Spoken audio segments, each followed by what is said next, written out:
उत्तर प्रदेश सरकार में कैबिनेट मंत्री और निषाद पार्टी के राष्ट्रीय अध्यक्ष संजय निषाद जी हमारे साथ बातचीत के लिए मौजूद हैं। आज पर्दाफाश यात्रा निकालने जा रहे हैं आरक्षण को लेकर। बात करते हैं उनसे। सर, ये पर्दाफाश यात्रा की क्या जरूरत पड़ी आरक्षण को लेकर, जब सब लोग मांग कर रहे हैं जातिगत जनगणना और उसके बाद आरक्षण की, तो आपको इस यात्रा की क्या जरूरत पड़ रही है जो पर्दाफाश यात्रा निकाल रहे हैं? ऐसे अभी जब हमें पता चल गया कि ये देश संविधान 1950 में बना, संविधान बनवाने के लिए ढेर सारी जातियों ने संघर्ष किया, उन्हें क्रिमिनल कास्ट से घोषित करके उन्हें उजाड़ दिया गया। ऐसे उजड़ी जातियों के लिए अनुसूचित जाति में, अनुसूचित जाति में सूची बनी जो है संविधान में। लेकिन वो चूंकि जेलों में रहने की वजह से उनकी गिनती 1961 में हुई तो लेकिन उसका लाभ नहीं ले पाए। लेकिन 1991 में जब ओबीसी बना तो जो जातियां 1931 से लेकर 1961 तक, मतलब पूरे 60 साल तक, मतलब 91 तक, 1960 साल तक अनुसूचित जात में रखा गया, धोखे से उन्हें ओबीसी में डाल दिया गया। अनुसूचित जात का मतलब सुरक्षित हो गया ना, लोकसभा, विधानसभा, विधान परिषद, विधानसभा, प्रधान से प्रधान प्रमुख तक जो है, जिला पंचायत सदस्य लेकर विधान, तो ये जो सुरक्षा था छीन लिया गया। मान सम्मान, स्वाभिमान, रोटी कपड़ा मकान का, नौकरी का, तो ये सुरक्षा छीनने का मामला है। उसमें 2004 से 91 से लेकर सरकारों ने सुरक्षा छीन लिया, आपका कहना है समाज के लोगों की। अब इस सरकार में, तो आप सरकार में हैं, आप सुरक्षा वापस दिलवा दीजिए। आपको ये रैली क्यों निकालनी पड़ रही, यात्रा सरकार के अगेंस्ट क्यों जाना पड़ रहा है आपको? हम सरकार के अगेंस्ट नहीं है, क्योंकि आज के दिन में यहाँ जिन लोगों ने सुरक्षा छीनी है, आज वो चिल्ला रहे हैं कि हम गिनती कराने जा रहे हैं। तो वो कहाँ गिनती कराने रहे हैं? छीन कर हमें पिछड़ी में गिनती कि, मतलब ये जो छिनाने वाले लोगों की गिनती कहाँ कराना है? हम चाहते हैं गिनती तो उनसे पहले हम मांग रहे थे गिनती हमारी 1961 में अनुसूचित में होती रहे, वही गिनती हो। हमारी पिछड़ी में गिनती कराते रहे, पिछड़ी जब हम निकाल दिए गए हैं तो हमारी अनुसूचित में गिनती कराएं, हम उनके साथ हैं। अनुसूचित गिनती पहले भी होती रही, नया मामला कहाँ से आ गया जब अनुसूचित की गिनती? तो ये पर्दाफाश रैली जो है वो विपक्ष के खिलाफ निकालने जा रहे हैं कि सरकार के खिलाफ निकालने? हम तो विपक्ष के खिलाफ निकालने जा रहे हैं कि उन निषादों को समझा रहे हैं कि आओ हम तुम्हारी गिनती कराते पिछड़े में।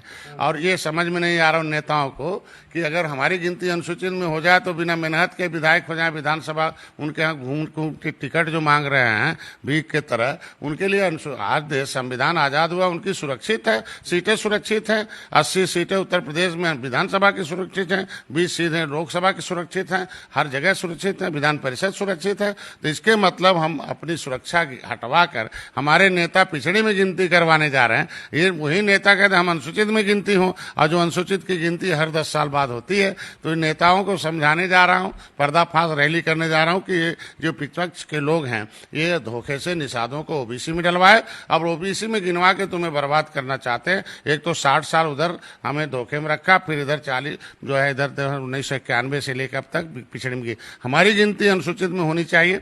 और बताने के लिए, पहले की सरकार में हम गिनती कराते जाते थे अनुसूचित में तो डंडे खाते थे, अब कम से हमारी सरकार में है कि उसका ज्ञापन लेती है और उस पर दिशा निर्देश करके 18/1/2022 को जब आरजीआई ने लिख के दे दिया कि केवट मल्ला मझवार हैं, तो इसके मतलब आरजीआई तय करती कौन अनुसूचित में होगा। जब तय हो गया कि हम अनुसूचित में हैं तो चाहे पक्ष में चाहे विपक्ष में निषाद नेता हैं वो मेरे साथ हैं, आरजीआई के रिपोर्ट के अनुसार उसकी गिनती अनुसूचित में कराएं। यादव ने आज बैठक बुलाई है, सब निषाद समाज के सारे लोग हैं, बिंद, केवट, मल्लाह, निषाद, जितनी भी जातियां हैं निषाद की, वो सारी की सारी जातियां वहां पर मौजूद हैं और ये सम्मेलन हो रहा है। इसको किस तरह से देखते हैं, क्योंकि पीडीए की बात चल रही है? तो आप भाई पीडीए लेवल लगाना चाहते हैं, निषाद पिछड़ा है, जिंदगी भर पीछे पीछे घूमे, वो अनुसूचित वाले पर सुरक्षित वाले सीट पर न लड़े। सुरक्षित जो अनुसूचित जात के जितने भी हमने पत्र लिखे हैं, अनुसूचित जात की सूची में 51 नंबर मझवार हैं, ये अपने को निषाद केवट मल्ला बिंद मझवार न माने, तुरैया न माने, कश्यप कहार, और जो न माने संविधान को नहीं मानेगा वो संविधान नहीं मानेगा, जीरो हो जाएगा। ये संविधान जो मानेगा हीरो हो जाएगा। मैं कहता हूँ आज के दिन में अगर है तो सेंसस में 1961 के आधार पर हमारी गिनती 1961 में अनुसूचित जात की सूची में हुई थी। राष्ट्रपति ने लिख दिया कि ये मझवार 51 नंबर पर ये केवट मल्ला मझवार है, गिनती हुई है। जब हमारी गिनती अनुसूचित में हुई है फिर आरजीआई ने लिख दिया। अखिलेश यादव ने क्यों बुलाई है फिर बैठक इन लोगों की? अब वो तय कर रहा है कि हम अनुसूचित में गिने जाएंगे, पिछड़े में गिने जाएंगे। हम तो नेताओं से अपील करेंगे और उनको होश में लाएंगे, जब बेहोश न रहो होश में आ जाओ कि तुम्हारे पुरखों ने तो अखिलेश यादव वर्गला रहे हैं आपके समाज को, ये कहना चाह रहे हैं आप बुला के? बलगला रहे हैं, 30 साल से तो बलगलाए। उनके सहयोग से 2004 से 2014 तक सरकार केंद्र की चल रही थी। फाइल कैसे गायब हो गए हमारी अनुसूचित जाति की, जिसमें थी मुकुल वासनी और शैलजा, कैसे गायब कर दिए? हमारी जब आरक्षण की बात, मझवार में गिनवाने की बात, जब विशंभर जी दिल्ली में संसद में आवाज उठाते हैं विधान राज्यसभा में, तो ये सपा के सांसद क्यों भाग जाते हैं? तो उसको बलगलाना ही कहेंगे। हमारी गिनती मझवार में कराए, तुरैया में कराए, और तुरैया मझवार का सर्टिफिकेट दिलाने के लिए आए, आंदोलन करें, और तब निषाद का तब माना जाएगा निषाद की हितैषी हैं, नहीं तो माना जाएगा निषादों को बलगला के पिछड़ी में ले जाना। समाज के तमाम नेता आपका विरोध कर रहे हैं। समाजवादी पार्टी में फूलन देवी की बहन रुक्मणी मिली थी, उन्होंने आपके ऊपर बड़े गंभीर आरोप लगाए और कहा कि साहब संजय निषाद ने गोरखपुर में बकरियां बिचवा दी, समाज के लोगों की पायल तक बिचवा दिया, बकरियां चुरवा ली, इस तरह के आरोप लगाए। कहा कि उन्होंने सिर्फ अपना भला किया है। पढ़ा है इंटरव्यू पूरा उनका, उन्होंने बहुत सारे ढेरों आरोप लगाए कि उनसे जो है वो कहा कि हम आरक्षण दिला देंगे, बकरी तक बिचवा दिया, पायल तक बिचवा दिया लोगों ने। अरे जो फूलन देवी की हत्या कराए, जांच क्यों नहीं सीबीआई की मांग करती हैं?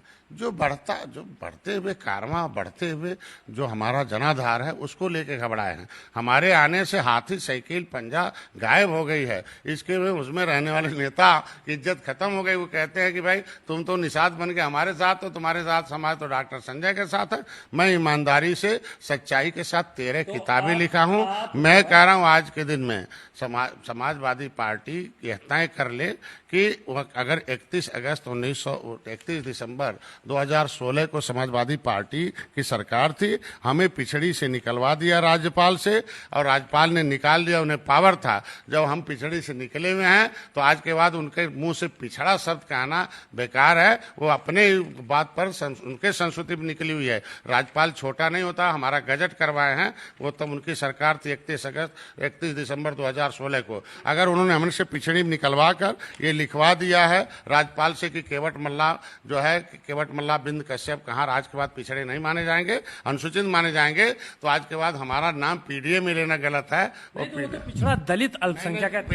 पिछड़ा दलित, हमें दलित माने ना, हमें दलित माने, हमें अनुसूचित माने। क्या निषाद की अनुसूचित में गिनती होनी चाहिए? नहीं मनवाना चाह रहे हैं आप? हम क्या पिछड़ा है नहीं, हमें तो हम पिछड़ा, तो मैं तो कह रहा पिछड़ा मतलब सब पिछड़े हैं, दलित भी पिछड़ा है। आज के दिन में संविधान के धज्जी उड़ा रहे हैं। पिछड़े में सारे लोग आते हैं, उसमें अनुसूचित जात, अनुसूचित जनजाति, अदर अन्य बैकवर्ड क्लास कहिए। अन्य मतलब होता है अदर बैकवर्ड क्लास, मतलब उससे अलग से जो लोग छूटे थे उनके लिए अदर, उसी लिए ओबीसी कहते हैं, अन्य पिछड़ा। आरोप लगाया कि रुक्मणी ने फूलन देवी की हत्या कराई, ये कहां तक सच है? आपने कहा कि हत्या करवाने हमने कहा हत्या कराने वालों के खिलाफ क्यों नहीं सीबीआई जांच की मांग करती हैं? ये क्यों नहीं कह रहे हैं? हम कह रहे हैं हत्या कराने वाले की सीबीआई जांच क्यों मांग क्यों नहीं करती? हमारे पीछे पड़ी हैं, तो ऐसे पीछे पड़े उनकी बहन की जो हत्या कराए, उनकी जांच कराए, उसकी प्रॉपर्टी जो कब्जा किया हुआ है उनके साथ मिल के लोग चाय पिएंगे।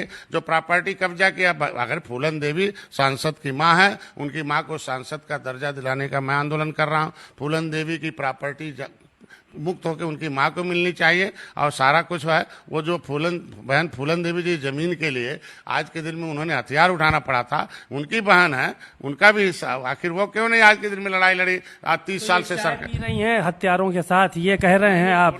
बहन फूलन देवी की जमीन पर जो कब्जा किया हुआ उनके साथ हत्या, मतलब चाय पी रहे, और क्या कहा जा सकता? नहीं, ये कहा जा सकता है। कुल मिलाकर संजय निषाद जी बहुत आक्रामक नजर आ रहे हैं, क्योंकि बेबुनियाद आरोप उनके ऊपर कह रहे हैं कि लगाए गए हैं, और जिन लोगों ने फूलन देवी की जमीनों को हथियाया है उनके साथ उनकी बहन रुक्मणी जो है वो चाय पीती हैं। और अगर हमको गिना जाना है तो वो अनुसूचित जाति और जनजाति में गिना जाए, हमको पिछड़ों में न गिना जाए। और विपक्ष की इसी साजिश के खिलाफ हम पर्दाफाश यात्रा निकालेंगे और चेहरे बेनकाब करेंगे।